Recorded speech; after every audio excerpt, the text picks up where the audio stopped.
Okay, so I want to point out one interesting factor about the obsoletus. The obsoletus, the country that he shows his location to be on YouTube, is Hungary. And from what I perceive of the individual narrating the videos, the ones about me on YouTube that goes by the obsoletus, he does not sound like he is Hungarian. Uh, so the first thing that the conclusion I came to is if he isn't Hungarian, why is the country of origin Hungary? And if he's actually in Hungary, why would he be advertising that? So it doesn't make sense, not to me. So to me, the symbolism of Hungary on his channel is showing a connection to Soviet intelligence, to Russian KGB type activity. There's been FBI agents in America who've gone to prison for working for the Russian KGB, Soviet intelligence. Even in modern times, federal government agents still go to the penitentiary for working for Russian intelligence. Okay. Now, I live in Michigan, and I told my story about how I was set up to be killed at Motel 6 on Hollywood and Whitley. That actually occurred. I have been going to that motel for many years, and one of the last time that I was there, I had a life attempt on me, and I explained to people when I came back to Michigan how I started being gang stalked. Okay. Now I explained to people that the reason that this happened was mainly because of the attention I was bringing to the area I lived in. That being said, if you go south of me in the South Haven area, the St. Joseph area, you have a network known as Expansions, who one of the host of the network, the public host of the network at least, is Stuart Swerdlow. And his grandfather helped form the Communist Party. And his great-grandfather was the first president of the Soviet Union, Yakov Swerdlow. Okay. Then you have another great communist connection into Michigan through Albert Kahn and Associates, who actually built the Soviet Union. Okay. Albert Kahn and Associates. And there's other communist connections to the Michigan area. Russian, Soviet communist connections. Okay. And in Russia, there's so much corruption. It's unbelievable. So, the research I was doing before I was set up to be killed was connected to the Communist Party and to the Soviet Union. I was researching Jim Jones and the People's Temple. Jim Jones was a preacher who ran a communist church. And everybody, he boasted about being communist. It was no secret. And there was the Congressman Leo Ryan was murdered in Guyana, and hundreds of people were murdered along with him, and it was all covered up by the FBI. And I did my little series on the body doubles, how the real Jim Jones got away, yada yada yada. So my perception of what happened to me is I was bringing a lot of attention to the Communist Party and to the Soviets.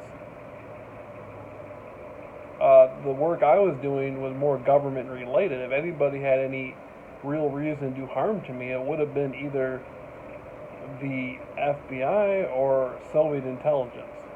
You could say that, I guess, you could say the CIA, but in actuality, the CIA really wouldn't have that much to lose by me doing my research about Jonestown. It would be the FBI who covered it up, who created the report, the rumor. There was an FBI file on Jonestown called Rumor, RYMUR, and they cut. So anyhow, but Soviet intelligence, I feel, has been involved in the contract stalking, communist type thing. And when you look at gang stalking, it's the same thing as Rosette Song, and that's Rosette Song is a proven event that took place over time to the people in East Berlin and Eastern Europe who were targeted with isolation mind control type tactics by the Stasi, who were KGB puppets.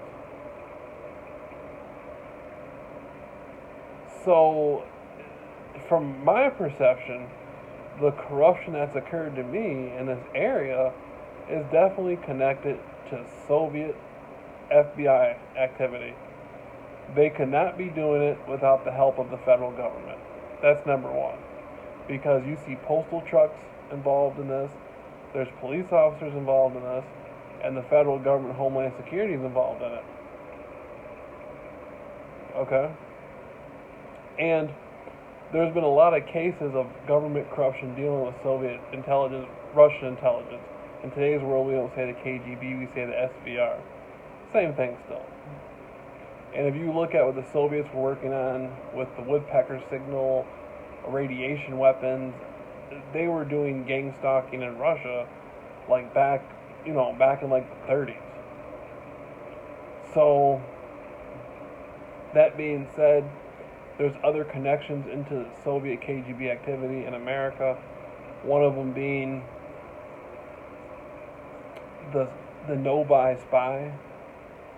The no-buy spy is a guy from Michigan who had a criminal record, went to Russia, and now the Russians won't let him go. They put him under arrest and they won't let him go. Then there was that whole thing about that Russian spy woman infiltrating, I think, the American Rifle Association or whatever, John Birch Society or something like that, and now she's under arrest. And so there's been a lot of Soviet intelligence going on in America, and I think that has to do with the stuff that's been going on Lauren Drive. And I think how the gang stalking actually works is Soviet type intelligence that's involved with like banking and real estate and a lot of money and like Rothschild type activity, like the Rothschild family type of stuff almost. Like there's people in the banking system in Grand Rapids who I'm sure are Rothschilds. You have the DuPont family, DeVos family, yada yada. Anyhow, so I think the systems, like if you're an alternative researcher, you should be familiar with the Bilderberg Group. And if you take, there's charts online that show everything the Bilderberg Group owns. They own like all the major media corporations, all the advertising for all the stores. So if there's somebody who has access to all these systems, like they have access to send state workers or private investigators to all these different companies, or they already have people in the companies as liaisons, they can offer their services out. They can say, okay, you can run this system. We're going to show you what to do. You have access to all these systems, and your job is to monitor this individual and use these systems against them, and you decide how you want to do it. So if you have enough money or enough clout or enough prestige, or you want to work for us, we'll let you do this. So then, like, that's how like the mimic effect works. So they can embed the psychology of what they're doing into the individual, into the system they're using around the individual. So say some girl's being gang stalked, and she doesn't like, for instance, she doesn't like dogs. They can use artificial intelligence, and they can use some sort of computer